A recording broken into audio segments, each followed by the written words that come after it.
Mark நற்செய்தி 5ஆம் அதிகாரம் 25 34 வசனங்கள். 12 ஆண்டுகளாக இரத்தப்போக்கால் அவதியுற்ற பெண் பரிபூர்ண சுகம் அடைகிறாள்.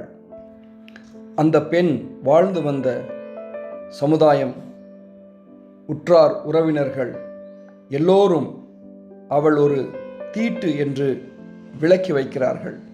ஒரு நாள் அவள் இயேசு சுவாமியை பார்க்கவே தனக்குள்ளாக அவள் ஒரு முடிவெடுக்கிறாள். நான் அவருடைய ஆடையின் விளிம்பை தொட்டால் போதும், நான் சுகம் பெறுவேன்.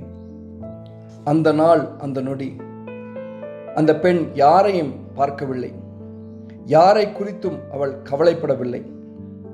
தைரியமாக அந்த மக்கள் மத்தியிலேயே நடந்து வந்து இயேசு சுவாமியினுடைய ஆடையை தொடுகிறாள். அந்த கணமே சுகம் பெறுகிறாள். அந்த பெண்ணுக்கு ஒரு உண்மை புரிந்திருந்தது. இந்த உலகம் அவளை புரிந்து கொள்ளவில்லை. இந்த உலகம் அவளை பார்க்கிற கண்ணோட்டம் வேறு. என்னை நிச்சயமாய் இயேசு சுவாமி புரிந்து கொள்வார் என்று அவள் விசுவசித்தாள், நம்பினாள். இந்த உலகம் உங்களை கேவலப்படுத்துகிறதா? உற்றார் உறவினர்கள், நண்பர்கள் உங்களை அவமானப்படுத்தி கொண்டிருக்கிறார்களா? கவலைப்படாதீர்கள். உங்களை புரிந்து கொள்ள உங்கள் தேவன் உங்களுக்காய் காத்திருக்கிறார். நம்பிக்கையோடு அவரிடத்திலே நாம் போகிற வேளையிலே அவர் நம்மை பார்த்து சொல்வார், மகனே, மகளே, உன் விசுவாசம் உன்னை சுகமாக்கிற்று, குணமாக்கிற்று.